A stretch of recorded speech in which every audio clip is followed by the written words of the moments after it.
Problem di kita ini justru, seperti yang sering saya bilang, kita ini, negeri ini cenderung nggak butuh orang baik. Negeri ini menghancurkan sistemnya, mengenyahkan orang baik. Satu memang dia tidak mengenal Tuhan, tapi dia berbuat baik kepada kemanusiaan, pada manusia gitu ya. Yang satu merasa mengenal atau bahkan dekat dengan Tuhan, tapi menyakiti manusia. Ya, dia tidak sholat sebetulnya orang itu.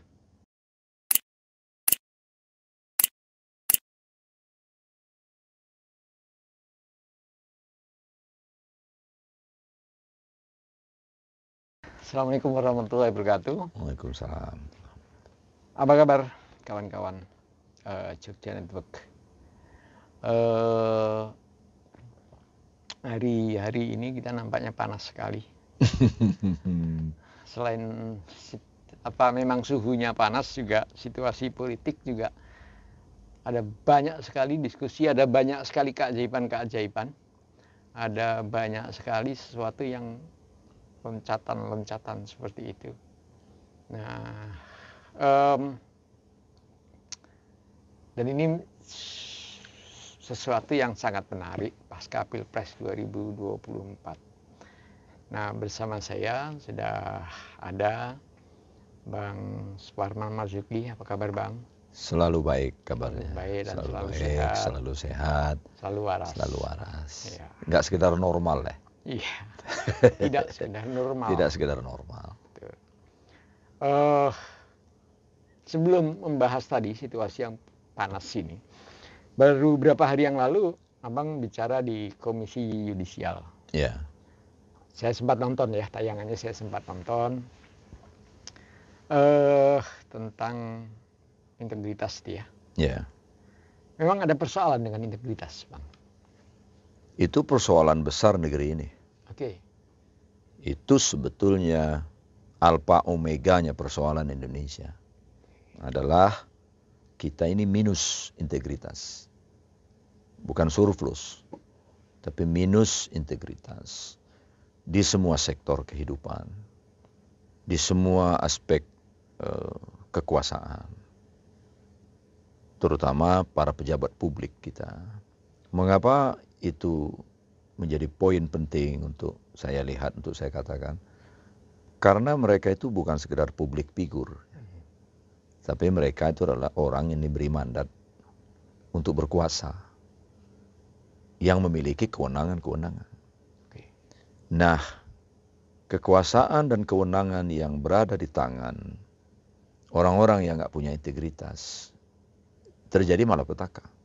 Nah, sekarang ini kita dilanda malapetaka.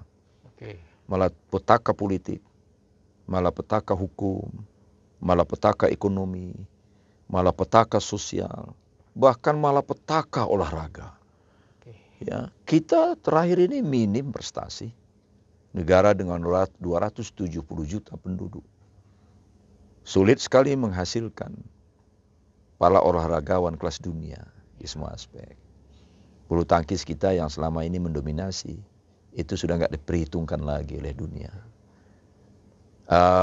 Barangkali orang tidak mengaitkannya dengan integritas. Itu lekat sekali. Sebelum dilanjutkan, Bang. Ada satu kalimat awal tadi yang agak menyentak saya ya. Mereka diberi mandat untuk berkuasa. Ya. Itu poinnya yang disampaikan Abang tadi ya.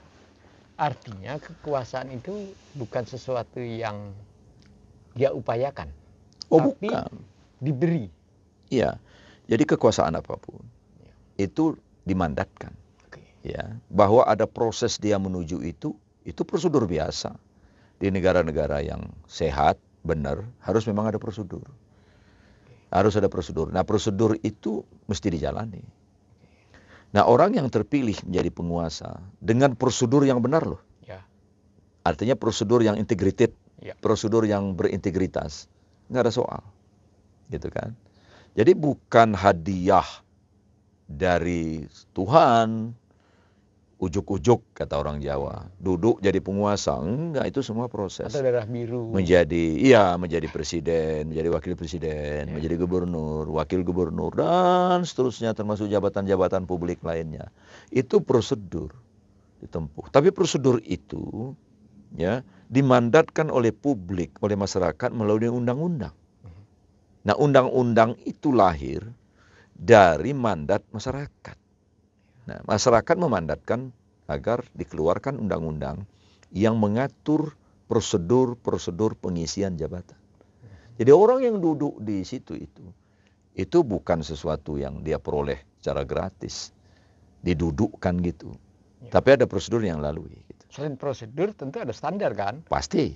Nah ini standarnya bagaimana Pak? Nah itu hal lain lagi ya. Prosedur itu satu sisi memang harus dilalui. Untuk menjadi jalan menilai apakah orang ini jadi pejabat prosedural apa enggak. Kalau enggak prosedural, ya, berarti dia bukan pejabat yang lahir dari suatu proses yang integritasnya tinggi. Jadi prosedur itu sendiri harus ada integritasnya. Gitu. Karena dalam prosedur itu ada pihak-pihak yang diberi mandat juga untuk menjalankan prosedur itu.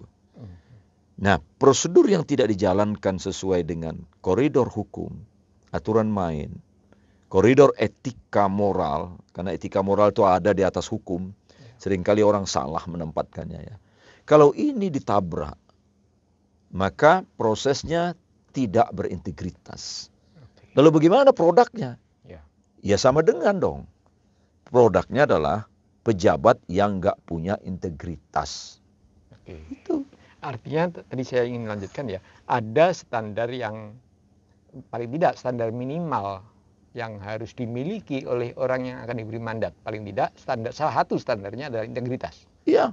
Atau malah yang utama. Integritas itu utama, karena integritas itu artinya kan integral. Ya. Integral. Ya. Satu kesatuan, satu kepribadian kalau itu personal ya. Satu kepribadian utuh dari seseorang. Satu kata perbuatan. Track record perjalanan hidupnya itu benar. Terekam baik. Karena selama perjalanan hidupnya dia melaksanakan hidupnya itu dengan cara yang baik, dengan cara yang benar. Gitu. Nah, itu integritas. Jadi oleh karena itu integritas itu nggak boleh dikompensasi. Oh, Anda boleh bagian yang ininya nggak memenuhi syarat asal, nggak bisa. Integritas itu harus utuh. Nggak boleh dikompensasi dengan ini misalnya. Oh, Anda boleh. Beda dengan persyaratan. Oh, boleh nggak pakai KTP asal ada SIM. Sebagaimana kalau kita mau beli tiket atau pemeriksaan tiket mau naik boarding ke pesawat atau check-in ke pesawat. Itu boleh dikompensasi. Boleh dikomparasi, boleh diganti gitu. Tapi integritas nggak bisa. Integritas itu nggak bisa. Nah, sekarang Bang. Tadi ada di prosedur itu tentu ada syarat-syarat juga yang harus dipenuhi. Selama ini setidak-tidaknya yang saya tahu itu syarat-syaratnya itu kan sangat syarat formal ya. Beragama misalkan gitu ya, atau punya KTP, beragama, batas usia, batas pendidikan atau keahlian. Integritas ini pernah masuk nggak Bang? Nah, sebenarnya itu masuk. Ada persyaratan itu. Bahasanya memang sangat normatif, spiritual lah. Lalu ini kan syarat administratif nih. Ada di bawahnya itu. Bertakwa kepada Tuhan Yang Maha Esa. Tidak pernah melakukan perbuatan tercela. Ada itu persyaratan itu. Nah, bentuknya apa? Lalu dia yang ngurus SKCK. Nah, itu dia. Surat tanda kelakuan baik dari kepolisian. Bagaimana polisi tahu dia memang baik? Nah, itu akhirnya syarat formal saja. Tes berikutnya inilah yang akan menentukan, seleksi berikutnya lah yang akan menentukan, memutuskan orang ini layak apa enggak. Dari mana itu? Track record, laporan masyarakat, ya kan? Laporan dari tim pansel, kalau itu sistem rekrutmen ya lewat pansel gitu. Saya punya pengalaman panjang ketika melakukan seleksi calon hakim agung misalnya. Barangkali menarik nih kalau itu mau dikupas ya. Bagaimana seleksi itu harus dilakukan gitu. Artinya integritas itu tidak bisa digantikan dengan syarat-syarat formal tadi. Nggak bisa. Tapi harus dilihat secara lebih mendalam gitu ya. Iya. melalui track record-nya. Iya, karena itu maka assessment atau profile assessment, orang awam atau orang umum menyebutnya tes psikologi. Bagi saya pribadi, tidak pernah dijadikan pertimbangan utama. Itu hanya dijadikan petunjuk saja. Karena mohon maaf, segala hormat saya dengan teman-teman yang menekuni ilmu ini, ilmu psikologi, itu tes itu bisa dipelajari kok. Ya. Ilmu terapan kayak gitu itu bisa dipelajari. Kasih contoh, kalau Anda mau jadi hakim, maka Anda harus mampu menjawab item-item tentang kedisiplinan, pertanyaan tentang kejujuran, pertanyaan dengan kerja keras, pertanyaan tentang keberanian menghadapi tekanan, dan seterusnya, dan seterusnya. Kecermatan, itu pertanyaan standar. Ya. Dan kita sudah tahu kisi-kisinya. Ya. Ujian konsistensi itu kayak gini. Ujian daya tahan itu kayak gini. Ujian kejujuran itu mata tesnya kayak gini. Bisa dipelajari. Betul. Karena itu buat orang seperti saya, tidak pernah saya jadikan pertimbangan utama hasil asesmen itu. Petunjuk saja dan sekaligus untuk melengkapi. Nah, apakah hasil asesmen itu selalu sama dengan hasil investigasi? Ada yang sama, tapi sebagian besar berbeda. Ya, berbeda. Ya, saya jadi ingat ya. Artinya entah pada jabatan atau profesi hakim, jaksa, polisi, bahkan menteri, atau bahkan presiden, itu semua sudah memenuhi syarat formal seperti yang tadi sudah kita bahas. Betul. Tapi masih banyak yang ketangkep KPK. Iya. Iya kan? Ya. Masih banyak yang melakukan perbuatan-perbuatan yang tidak sesuai dengan standar moral lah ya. Misalkan sambil duduk di bawahnya ada botol apa yang baru beredar gitu kan ya. Itu kan memang agak sulit gitu. Artinya terbukti syarat-syarat formal yang dipenuhi itu tidak bisa melihat integritas seseorang. Gak bisa, syarat formal itu administratif. Syarat formal itu administratif. Salah satu elemen tes itu adalah administratif. Nah, syarat integritas itu ada tempatnya sendiri untuk tes. Karena itu orang bisa saja memiliki kecakapan intelektual dan bisa menjawab semua persoalan yang ditanyakan, tetapi tidak punya integritas, nggak punya kedalaman kolbu. Nah, ini justru yang harus ditempatkan di atas sebenarnya. Problem di kita ini justru seperti yang sering saya bilang, kita ini, negeri ini cenderung nggak butuh orang baik. Gitu. Republik ini cenderung membuang orang baik. Ini sudah sejak lama. Ada orang baik yang bernama Hugeng Iman Santoso. Dikebiri sedemikian rupa sehingga mundur sebagai Kapolri. Ya kan? Kita pernah punya orang baik di bidang kejaksaan. Bukan main sulitnya dia, dipersulit sedemikian rupa. Jadi ada kecenderungan, sampai sekarang itu, orang-orang baik ini, good man ini, padahal good man ini, orang baik ini, posisinya, perannya sangat penting untuk menciptakan satu sistem kehidupan yang baik. Nah, kita ini, mohon maaf, cenderung anti orang baik. Gitu. Ini sebab itulah maka seleksi-seleksi pengisian jabatan-jabatan publik, mulai dari gubernur, bupati, camat, menteri, pejabat-pejabat di pengadilan, pejabat-pejabat di kepolisian, di kehakiman, di kejaksaan, dan seterusnya, Komisi Pemberantasan Korupsi, Mahkamah Konstitusi. Itu orang-orang yang memiliki integritas penuh ini, itu sulit sekali untuk masuk menjadi pejabat. Ada orang baik dilarang jadi pejabat gitu ya? Ada kecenderungan itu. Iya, dari mana itu bisa? Nggak masuk akal sebenarnya. Nggak masuk akal. Nggak masuk akal. Tapi kenapa itu bisa tercipta, Bang? Iya, karena sistem kita tampaknya sistem politik, sistem ekonomi, sistem hukum kita, sistem sosial kita, itu tidak menghendaki orang baik ini. Karena bakal dianggap tidak seirama dengan sistem koruptif yang dibangun. Sistem kita ini koruptif. Ya, semua aspek. Coba. Ya. Karena itu saya bilang, setiap upaya untuk membangun order, ketertiban, tidak mudah untuk dilakukan. Sebab apa? Sebab order itu menciptakan ketertiban itu. Yang akan hilang itu sering disebut dengan istilah shadow ekonomi. Ekonomi bayang-bayang. Apa itu ekonomi bayang-bayang? Korupsi itu ekonomi bayang-bayang. Ya. Komisi itu ekonomi bayang-bayang. Suap gratifikasi itu ekonomi bayang-bayang. Kalau tertib, ya, bayangkan Soleh, kalau negeri ini tertib, segala hal, maka pajak itu yang masuk bisa sangat besar. Ya. Tapi ada orang yang justru tidak suka dengan order, dia lebih suka dengan disorder. Karena dengan disorder inilah ekonomi bayang-bayang ini bergentayangan yang jauh lebih besar dugaan saya daripada APBN kita peredarannya. Coba distudi oleh ahli-ahli. Berapa persen uang ekonomi bayang-bayang kita beredar di tengah-tengah masyarakat, di lingkungan pejabat, di lingkungan pelaku ekonomi. Dugaan saya jauh lebih besar daripada APBN kita, yang 2.000 triliun. Jauh lebih besar. Nah ini nggak bisa dipungut pajak, ekonomi bayang-bayang ini. Gitu. Parkir saja nggak pernah jelas di Republik ini. Dikasih 10.000, tukang parkir dikantongin. Nggak ada susuknya. Ya. Dikasih 5.000, kantongin juga. Ya. Artinya apa? Lalu ketentuan parkir kita ini berapa sebenarnya? Ya. Dan itu dibiarkan. Jadi menciptakan order, karena kita ingin membangun integritas di semua lini, itu justru ditentang oleh sistem yang sedang berlangsung.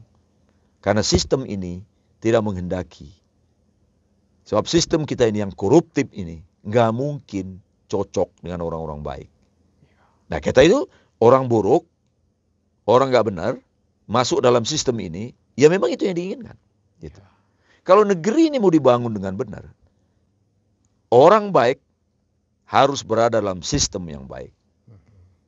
Jadi, seorang ahli kriminologi klasik dari Belanda bernama Steven Jurich.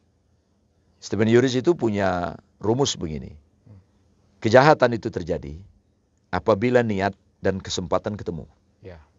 Niat itu orang, personil. Kesempatan itu sistem.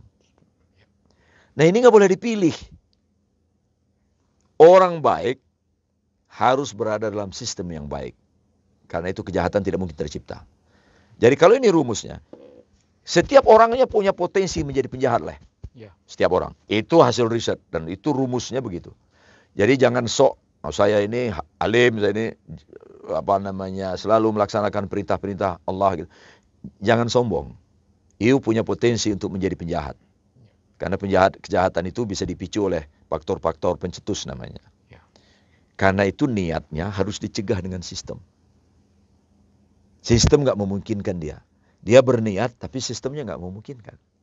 Gitu kan? Ya. Nah ini harus dibangun. Sistemnya ambruk gitu, nggak terlalu baik. Tapi kalau orangnya baik, kejahatan itu nggak bisa terjadi. Ya. Karena itu negara yang berintegritas, negara yang beradab, tidak memilih ini. Ini adalah komplementer, satu sama lain. Orang baik harus berada dalam sistem yang baik. Negeri ini menghancurkan sistemnya, mengenyahkan orang baik. Itu saya orang baik harus ditempatkan di tempat yang baik. Tadi Abang mengatakan juga semua orang punya potensi untuk berbuat jahat. Yeah. Potensi ya. Oke. Mungkin dari kacamata apa yang saya tekuni sekarang di bidang teknologi. Ketika seseorang mungkin ketika 4 bulan dalam kandungan sampai dia umur sekitar 12 tahun, ketika dimasukkan nilai-nilai positif, dia akan menjadi positif. Betul. Dia akan menjadi orang baik, gitu kan. Tapi ketika dia ditanamkan nilai-nilai yang kurang baik, itu ya dia jadi tidak baik, dan itu punya pengaruh. Nah persoalannya kalau tadi yang Abang katakan semua orang punya potensi kejahatan, berarti sejak awal dari penanaman nilai itu udah bermasalah. Ya jadi potensi ya, namanya potensi ya. Potensi itu dimiliki artinya. Karena berbagai macam sebab. Tetapi potensi itu bisa menjadi tidak muncul Ya. kalau perjalanan hidupnya, lingkungannya terkontrol dengan baik. Ya. Gitu. Terkontrol dengan baik. Maka potensi akan sekedar menjadi potensi. Ya. Dia tidak pernah terwujud menjadi kenyataan. Ya. Karena itulah maka setiap orang itu untuk menjadi pribadi yang berintegritas, dia memperjuangkannya sepanjang hidupnya. Ya. Nggak bisa sekali jadi. Oh, itu orang berintegritas. Ya, sampai tahun 2024, sampai bulan September, setidak-tidaknya kita belum punya catatan buruknya. Ya. Kita nggak tahu besok. Karena itulah maka sistem ini yang harus dibangun untuk menjaga itu. Secara personality bagaimana? Kita belajar lah ya bagaimana membangun pikiran.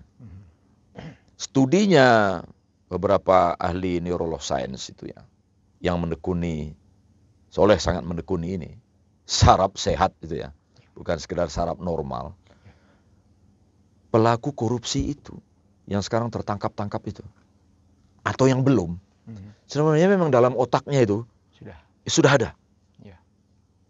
Tidak selalu harus bentuknya saya mau korupsi itu, enggak. Dia di otaknya itu ingin membeli sesuatu yang melebihi kemampuannya. Atau mengembalikan hutang. Iya. Atau dia ingin mengembalikan hutang karena dia menjadi pejabat, ada konsesi. Nah, itu artinya apa? Memang sejak dalam pikirannya sudah muncul keinginan untuk melakukan itu. Sistemik. Itu maka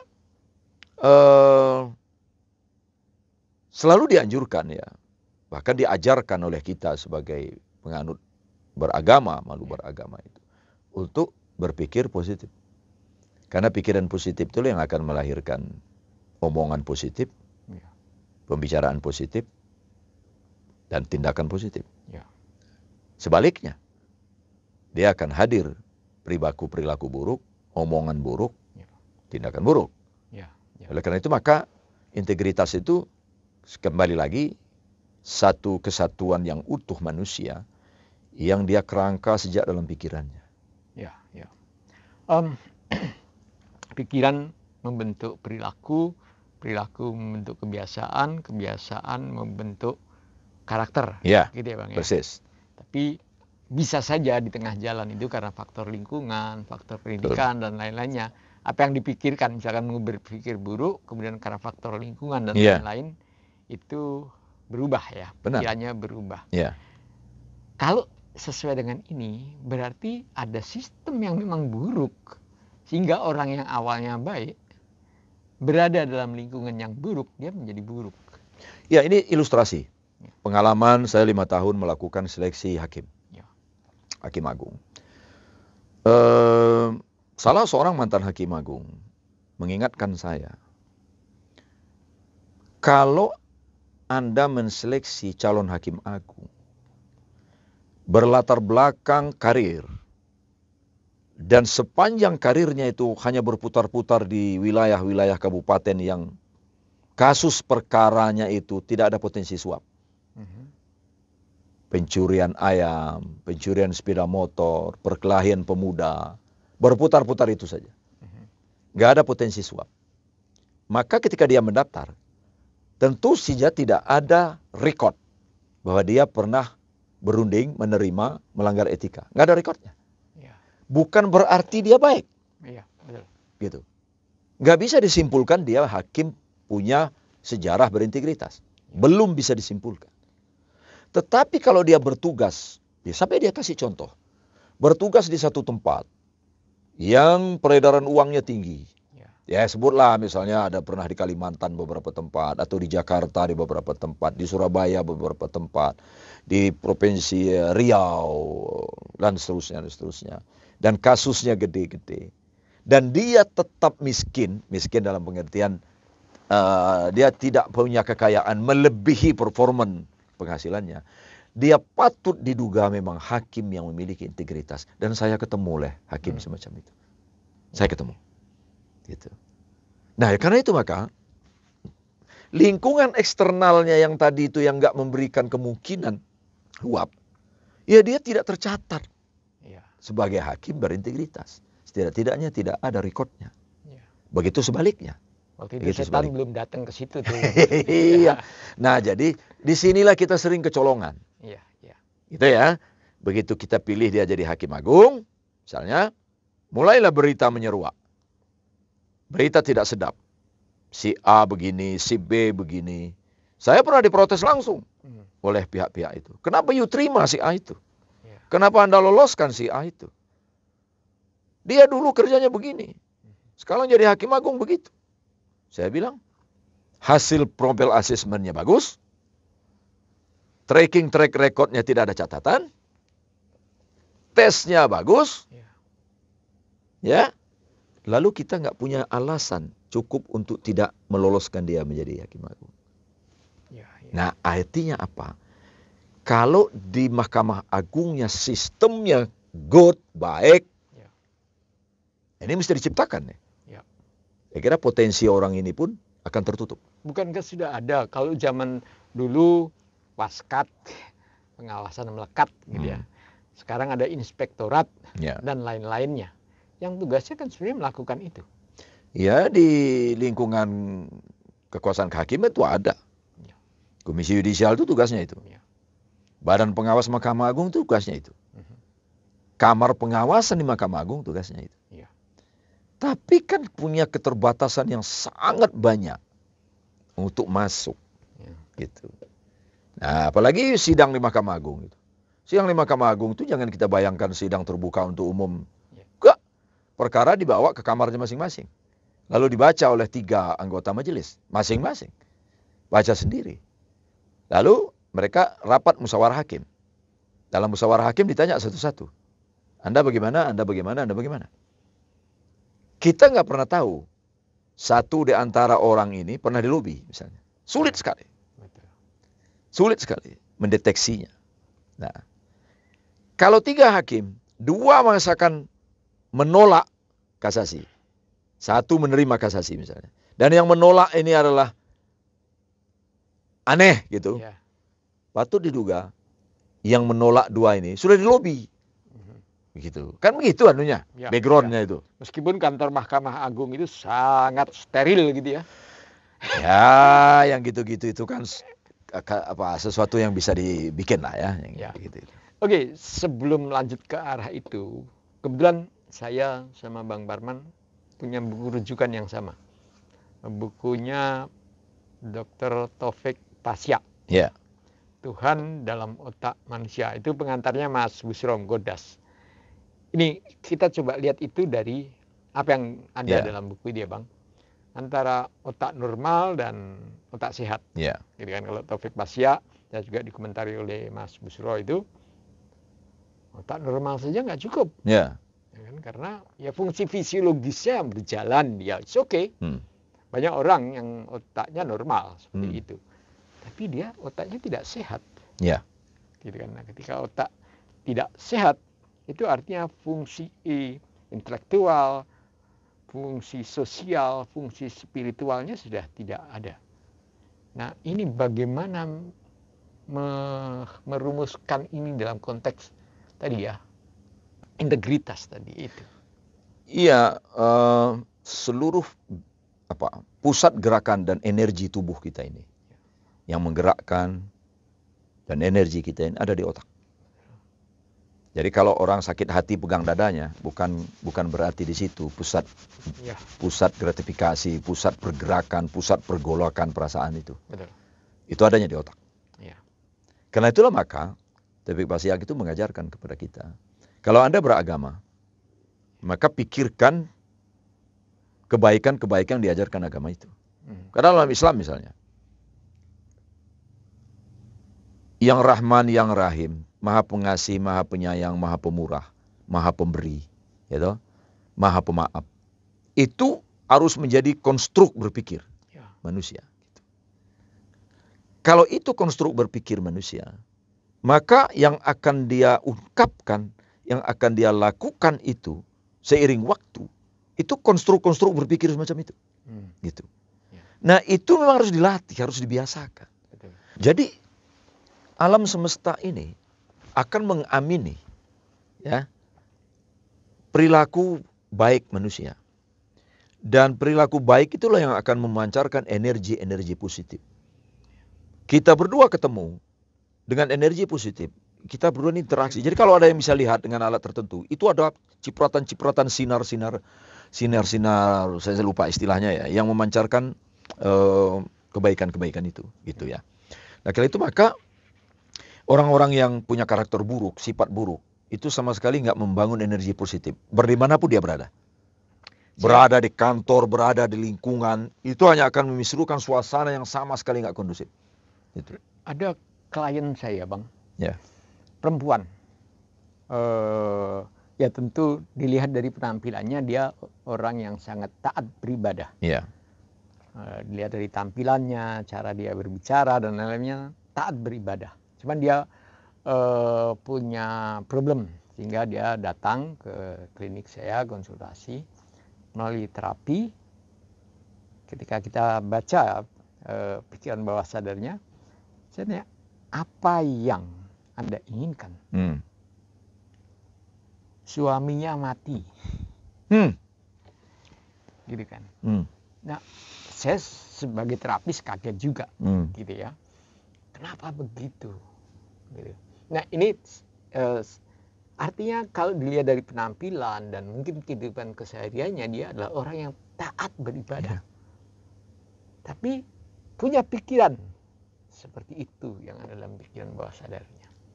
Ya, saya kepada mahasiswa saya atau kepada siapapun, saya selalu mengingatkan tip menjalani hidup. Tip menjalani hidup itu 3 saja. 1, berbuat baiklah. Karena hanya kebaikan yang akan mendatangkan kebaikan. Al-Quran, hadis, banyak sekali tentang ini. Ya, kebaikan yang kita bikin untuk kita. Keburukan yang kita bikin untuk kita. Yang kedua, mudahkan urusan orang, dipersulit sejauh itu sesuatu yang baik. Jangan pernah mempersulit orang. Dan yang ketiga, disiplinlah. Nah, hasil riset di seluruh dunia ini, orang-orang sukses itu, yang berhasil, sukses itu bukan harta loh ya, mohon maaf para pendengar, para pemirsa, bukan harta. Sukses itu banyak sekali aspeknya. Orang-orang sukses itu adalah orang-orang yang mampu mengaminkan 3 aspek ini. Bukan kognisinya. Kemampuan intelektualitas itu hanya menyumbang 15%. 85%-nya adalah afeksi dan psikomotorik. Kolbunya. 85%. Pikiran bawah sadar kalau di kami. Iya, pikiran bawah sadar. Itu yang menyumbang sebagian besar keberhasilan orang pada posisi apapun. Rumah tangganya langgeng, anak-anaknya jadi manusia semua. Bukan sekedar jadi orang, tapi jadi manusia. Ya kan? Karirnya bagus. Dianya dihargai orang. Ya. Kalau dia jadi pengusaha memang dia sukses. Kalau dia jadi pejabat, dia bukan hanya berhasil tapi juga menjadi teladan. Ya. Menjadi legend di setiap tempat. Ya. Dia tidak pernah meninggalkan tempat itu dengan catatan buruk. Saya tinggalkan tempat itu dengan catatan baik. Itu keberhasilan. Secara ekonomi mungkin dia biasa-biasa saja. Tapi dia kategorikan sebagai orang yang berhasil. Hasil riset itu. Ada satu peristiwa, Soleh. Saya suatu ketika menonton Discovery Channel. Ada seseorang bapak-bapak yang berusia 60 tahun ke atas. Selama 6 jam dia terjebak di dalam mobilnya. Dan mobilnya itu diterjang banjir bah. 6 jam dia berada di situ. Berhasil diselamatkan oleh tim SAR di Amerika Serikat. Berhasil diselamatkan dalam keadaan tidak sadar. Lalu dokter rumah sakit mengatakan ada 2 kemungkinan orang ini. Hidup tapi cacat atau mati. Karena sudah sulit dibayangkan itu. Lebih dari 6 bulan dia berada di ICU di rumah sakit. Pulang dalam keadaan sehat seperti sedia kala. Lalu host di Discovery Channel itu bertanya, Anda terjebak 6 jam lamanya di air bah. Lalu 6 bulan lamanya Anda berada di ICU di rumah sakit. Dan sekarang Anda berada di sini dalam keadaan sehat. Apa yang mau Anda katakan? Dia tarik napas. Barangkali inilah hadiah Tuhan kepada saya.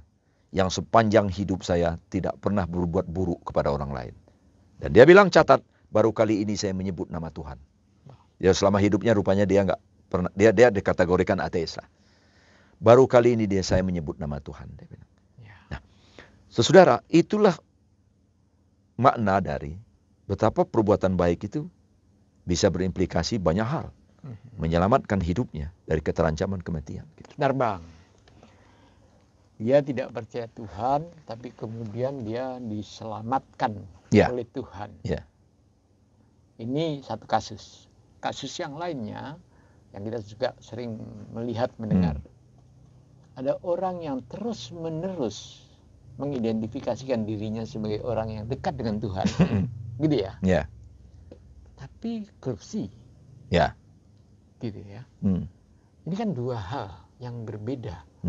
Yang satu memang dia tidak mengenal Tuhan, tapi dia berbuat baik kepada kemanusiaan, pada manusia gitu ya. Yang satu merasa mengenal atau bahkan dekat dengan Tuhan, tapi menyakiti manusia. Ya, dia tidak sholat sebetulnya orang itu. Dia olahraga aja. Olahraga. Dia olahraga. Dia bergerak 5 kali sehari, olahraga. Kalau dia sholat, nggak begitu. Karena sholat itu mencegah perbuatan mungkar. Itu makna sholat sebetulnya. Kalau itu dia olahraga aja. Itu homeostatis. Iya, dia olahraga aja. Sehat. Dia nggak merubah perilakunya, nggak memperbaiki cita rasanya, gitu. Bahkan dia nggak humanis, gitu. Gitu. Dia ya sekedar olahraga. Dia nggak sholat. Jadi kadang-kadang jangan dikonfrontirkan oleh orang itu. Oh dia mana milih? Kan ada orang yang milih. Nggak sholat tapi jujur, atau sholat nggak jujur. Ini bukan pilihan. Betul. Jujur dan sholat. Iya, jujur dan sholat. Karena sholat itu untuk mencegah kita dari perbuatan yang mungkar. Dalam bahasa umum, untuk mencegah kita dari perbuatan buruk. Itulah sholat. Gitu.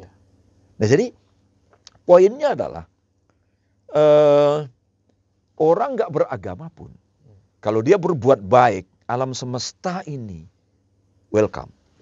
Ya, ada risetnya itu bang, di Amerika, orang yang rutin melakukan ritual keagamaan, apapun bentuknya, boleh sholat, boleh datang ke gereja, boleh yoga, boleh yang lain-lainnya, itu otaknya menjadi lebih sehat. Gitu. Dan kemudian perilakunya menjadi lebih baik. Bahkan sesuatu yang tidak dikuasai, contohnya soal piano waktu itu, dia bisa menjadi lebih terbuka karena rutin gitu ya. Gitu. Nah, sementara kita lihat anomalinya yang terjadi di sini. Iya, jadi berbuat baik yang tadi kita bicarakan itu bukan sekedar dalam pengertian action nyata berbuat baik itu. Mulai dari pikiran. Dan buku-buku yang kita baca mengatakan bahwa kalau Anda mengatakan sesuatu sulit yang akan datang. Betul. Sulit, nggak mungkin, susah, sejawanya angel. Yang akan datang adalah itu. Karena otak kita akhirnya bekerja sesuai dengan konstruk itu. Betul. Apapun yang kita pikirkan, kita yakini kebenarannya pasti mewujud. Iya, dia mewujud. Karena itu ada satu buku. Dan itu sudah buku itu difilmkan. Judulnya The Secret. Rahasia. Dalam film pendek itu, yang ada di YouTube, ada title-nya itu, The Secret. Dia punya 3 ungkapan. Pikirkan menjadi kenyataan. Betul. Nah, jadi kembali ke tema kita ya, integritas itu. Itu kalau nggak ada dalam pikiran kita bahwa kita ini ingin menjadi orang baik, ya, sulit sekali untuk wujud menjadi orang. Karena itu maka saya katakan, ketika saya ditanya orang mengenai hakim MK itu, apakah hakim MK yang sekarang ini punya integritas? Dia bilang diuji di ujung perjalanan karirnya. Sampai batas ini mereka punya integritas. Ya, setidak-tidaknya nggak ada putusan-putusan aneh. Karena integritas itu akan lahir melalui pikiran dia, lalu tindakan dia, putusan-putusan mereka. Dulu orang memuji-muji seorang hakim agung. Sedemikian rupa.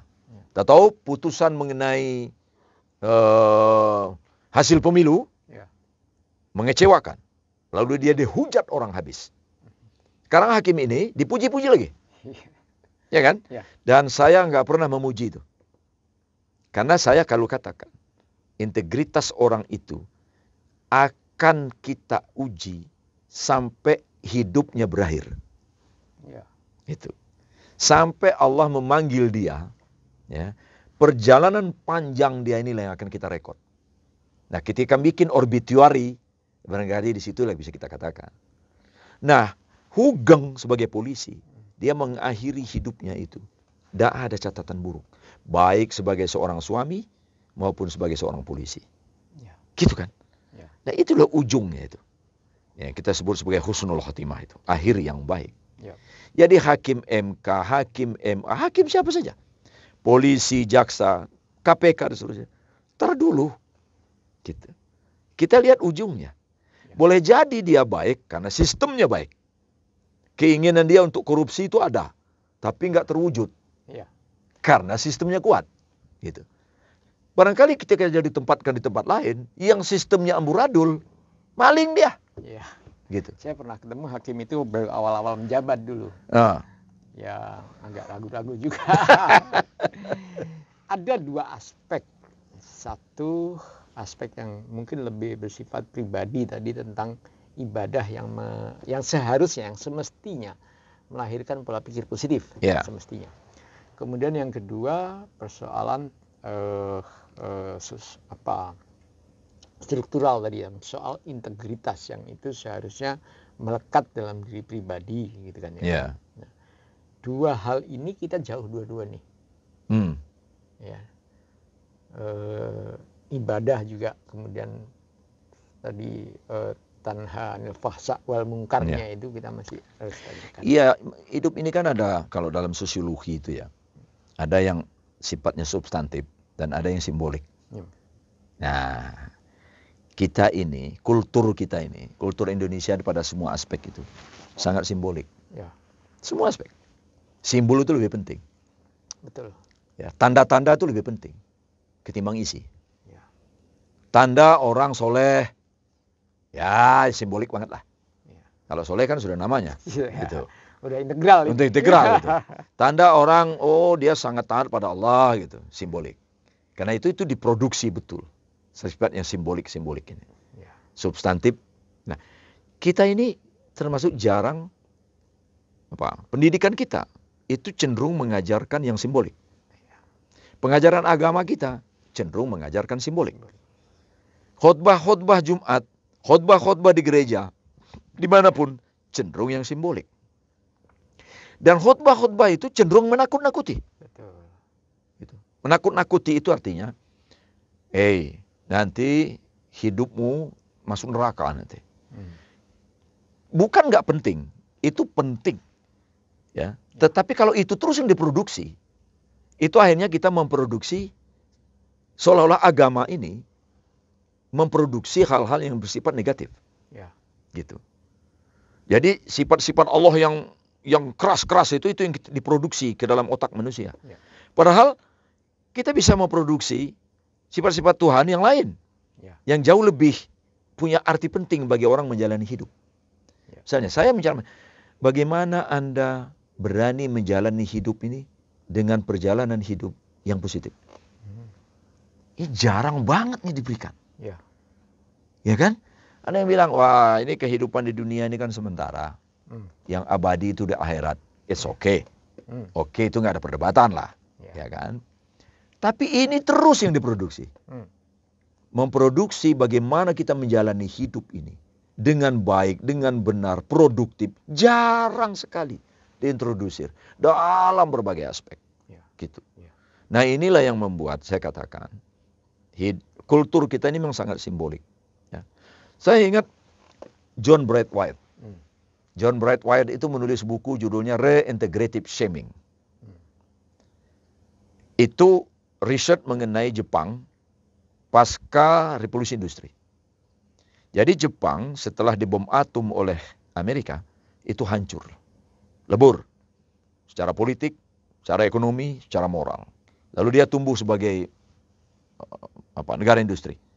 Saat dia tumbuh sebagai negara industri itu terjadi korupsi, terjadi corporate crime tinggi banget, dan itu meresahkan Kaisar Jepang waktu itu. Ini ada apa? Kita kok begini? Bukankah Jepang punya budaya malu? Nah, maka risetnya John Bright White itu tentang mengintegrasikan kembali budaya malu. Itu dilaksanakan Jepang benar-benar dalam pengertian substantif, bukan simbolik. Karena itu Jepang itu ditanamkan betul mulai dari rumah tangga, dalam sekolah, pendidikan, kedinasan, dan lain-lain. Bagaimana budaya malu itu diinjeksikan dalam pikiran. Bukan simbolik. Mereka nggak begitu penting simbol-simbol itu.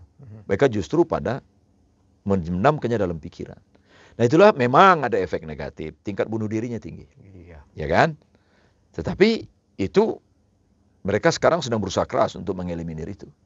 Dan itulah maka anak-anak Jepang yang prestasi pendidikannya itu menurun, itu segera tertangani oleh para psikolog, para ahli-ahli yang bisa menangani orang yang mengalami tekanan perasaan karena prestasi menurun. Budaya malu inilah yang membangkitkan besarnya sesuatu negara gitu ya, sehingga mereka bisa membangun peradaban sehebat itu. Apakah Indonesia nggak punya? Banget punya. Kultur apapun di Indonesia ini punya kultur malu. Agama semuanya itu mengajarkan itu. Tapi itu simbolik, bahkan jarang diintrodusir. Tidak diinjeksikan sejak dalam kandungan ibunya. Lalu dalam pergaulannya, dalam pendidikannya. Malu, malu, malu. Gitu. Kita hanya bilang, oh malu sebagian dari iman. Selesai, didoktrinkan, lalu ditulis. Di papan-papan itu ya, apa namanya? Malu sebagian dari iman. Besar banget. Ya kan? Sholatlah kamu sebelum disolatkan. Sudah berhenti di situ. Tapi tidak pernah ada sosialisasi, injeksi paham itu ke dalam kesadaran spiritual. Bukan kesadaran kognisi. Tapi kesadaran spirituality. Kalau mau masuk ke dalam pikiran bawah sadar itu syarat utamanya pengulangan dan konsisten. Ya, benar banget. Ada terus-menerus injeksikan gitu kan. Karena itu Jepang itu nggak pernah ngajarkan anak-anaknya itu mencari kambing hitam. Jadi kalau ada bayi menangis, anak menangis karena tersenggol atau menabrak karpet dan seterusnya lah, itu yang dipanggil anaknya. Dan dia menangis. Kamu tahu, karpet ini sudah terpasang sekian waktu, sofa ini sudah kesekian waktu. Ketidakhati-hatianmu mengakibatkan kamu jatuh. Yang penting kamu tahu, kamu menangis-menangislah. Coba kalau kita. Karpet nakal. Karpet nakal, sofa nakal. Akhirnya kita mendidik anak nggak bertanggung jawab. Betul. Dan dia akan membuang tanggung jawabnya itu pada orang lain. Dan sekarang di wilayah politik juga begitu. Banyak orang yang tidak bertanggung jawab. Disitulah pentingnya karakter building lah. Membangun karakter.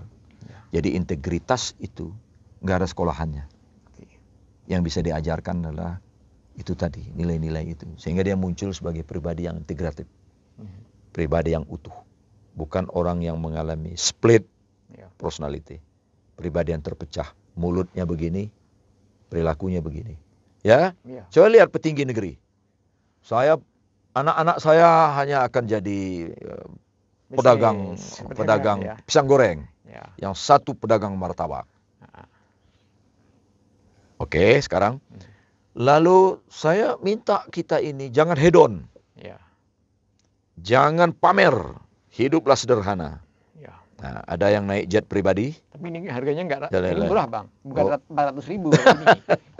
Nah, jadi itulah ya, karena lahir dari ucapan orang yang bukan pribadi yang integratif. Bukan pribadi yang integral. Itu lahir dari omongan orang yang mengalami split personality. Padahal seharusnya kata dan perbuatan itu paralel. Satu. Apalagi pejabat utama, tinggi. Omongannya itu berpengaruh. Di politik kan biasa gitu, Bang. Ngomong apa tapi yang dilakukan berbeda. Ya, yang buruk, kebiasaan buruk itu diteruskan. Ya kan? Biasa, tapi belum tentu positif. Biasa yang buruk, nah ini yang terus diproduksi. Ini yang terus diproduksi. Kemunafikan politik begitu. Dianggap biasa. Ya.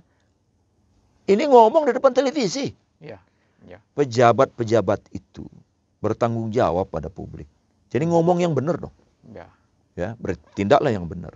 Ini orang melihat, mendengar, menyaksikan. Data digitalnya tersimpan terus.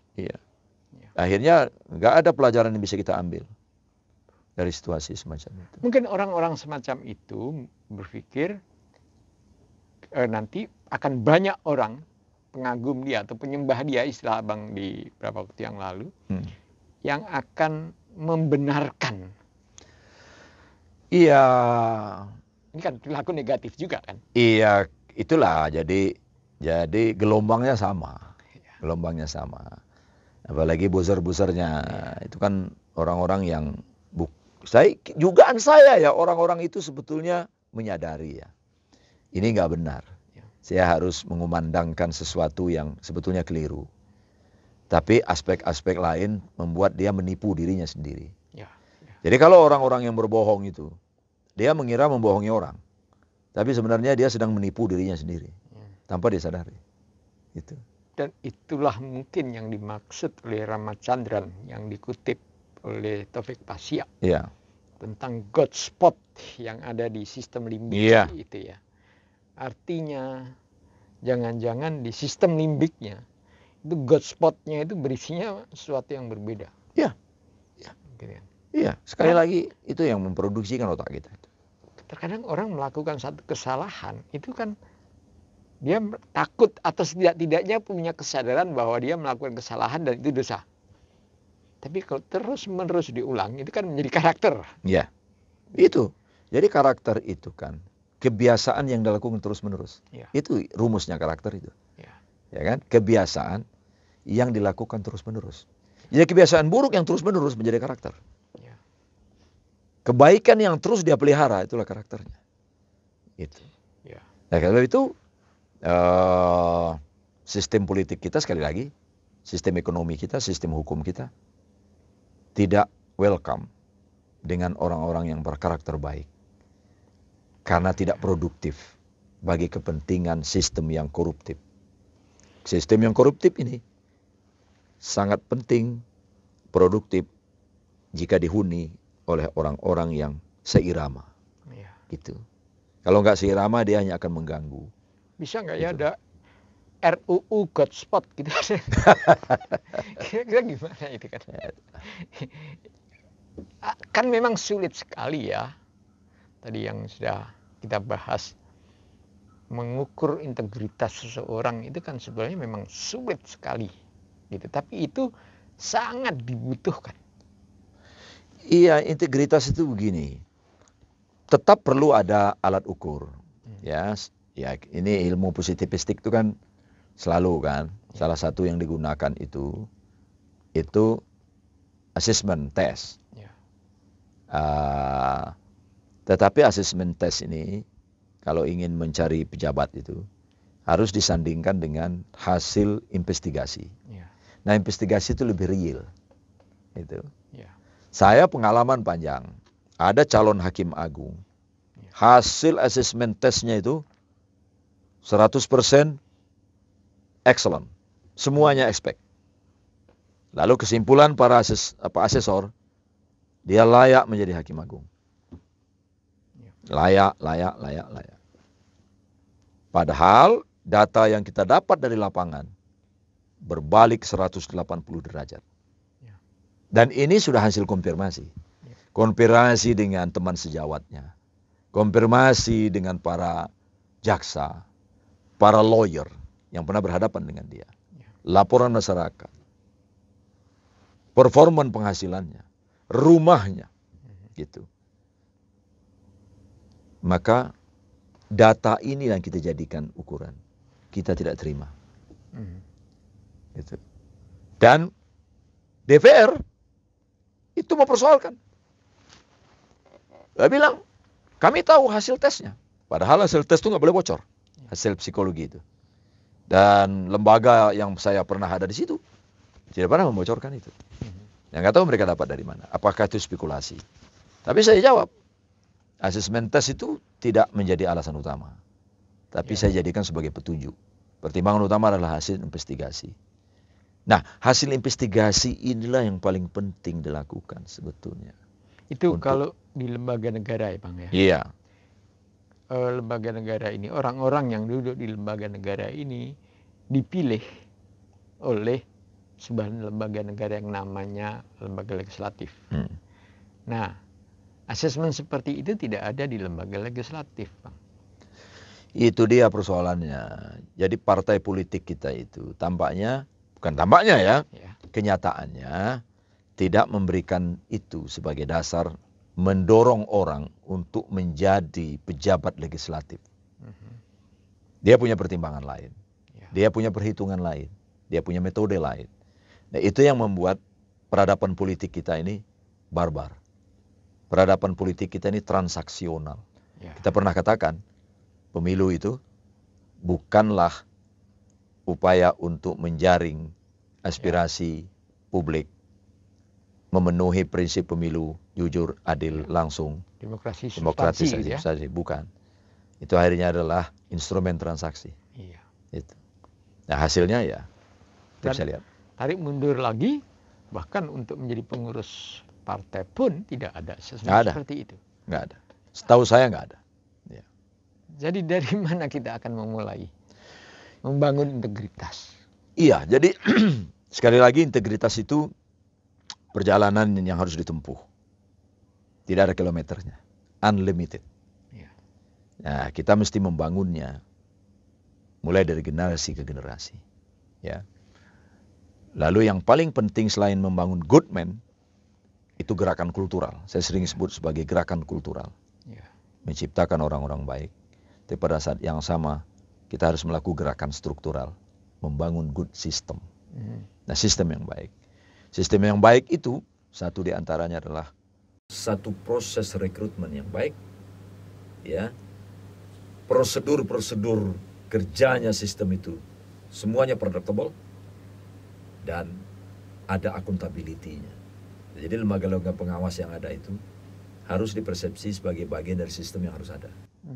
Waktu saya mau mendirikan ombudsman di Yogyakarta sekian tahun yang lalu, karena ombudsman swasta di Jogja itu, ombudsman swasta yang di Jogja itu kita yang bangun. Nah, suatu kesempatan saya bertanya dengan ketua ombudsman di San Francisco itu. Saya tanya, apakah Amerika sehebat ini yang sudah menerapkan negara hukum dan demokrasi ratusan tahun masih memerlukan ombudsman? Dan jawabannya mengejutkan. Dia bilang, negara hukum dan demokrasi itu setiap waktu bisa terperangkap dalam ketidakadilan. Setiap waktu bisa disalahgunakan. Karena itu, ombudsman adalah bagian dari sistem untuk membuat demokrasi dan negara hukum itu terus sehat sepanjangnya. Oke. Sedikit, kalau bicara soal integritas, kita sebenarnya memiliki Pancasila. Butir-butir Pancasila itu atau sila-sila Pancasila itu kalau dirumuskan jadi satu itu mampu membentuk integritas pribadi, integritas sebagai bangsa juga. Dan kita punya BPIP yang mengawal itu. Kenapa itu juga tidak berjalan? Pancasila itu selama Orde Baru dia menjadi doktrin yang dipaksakan. Ya. Lalu dipreteli. Ya, menjadi berbagai macam sila-sila ini itu. Dan hanya berhenti di situ. Sebagai doktrin, akhirnya sebagai referensi politik di zaman Orde Baru.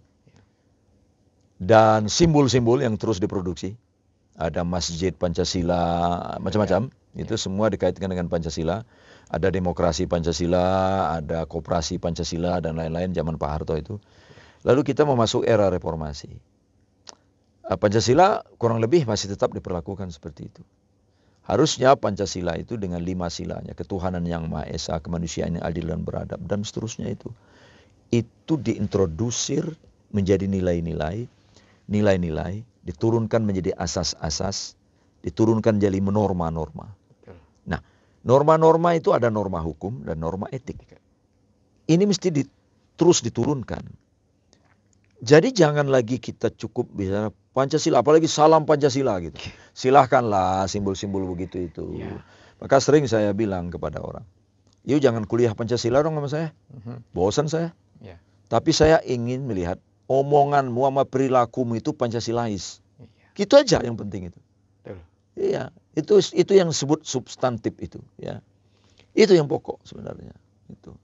Artinya perlu pedoman penghayatan Pancasila minus tafsir tunggal terhadap Pancasila. Ya, apalah namanya ya. Sebenarnya kita datang tepat waktu. Itu apa enggak Pancasilais? Oh, iya. Sangat Pancasilais. Betul. Kita membuang sampah pada tempatnya. Ya. Sangat Pancasilais. Betul. Menyeberang di tempatnya. Pancasilais. Ya. Rambu-rambu menyala merah dan berhenti. Di mana enggak Pancasilaisnya? Gitu. Ya. Jadi semua bisa ditarik ke situ. Ya, betul. Seterusnya. Adik-adik HMI pernah datang ke rumah ngobrol. Saya tanya, kamu dari mana? Saya baru ngetes peserta yang mau ikut L3 ya. Apa yang kamu tes? Tes sholat dan baca tulis Al-Quran. Ya oke, bagus-bagus aja sih. Cuman kenapa kamu punya hak untuk ngetes sholat seseorang? Gitu kan.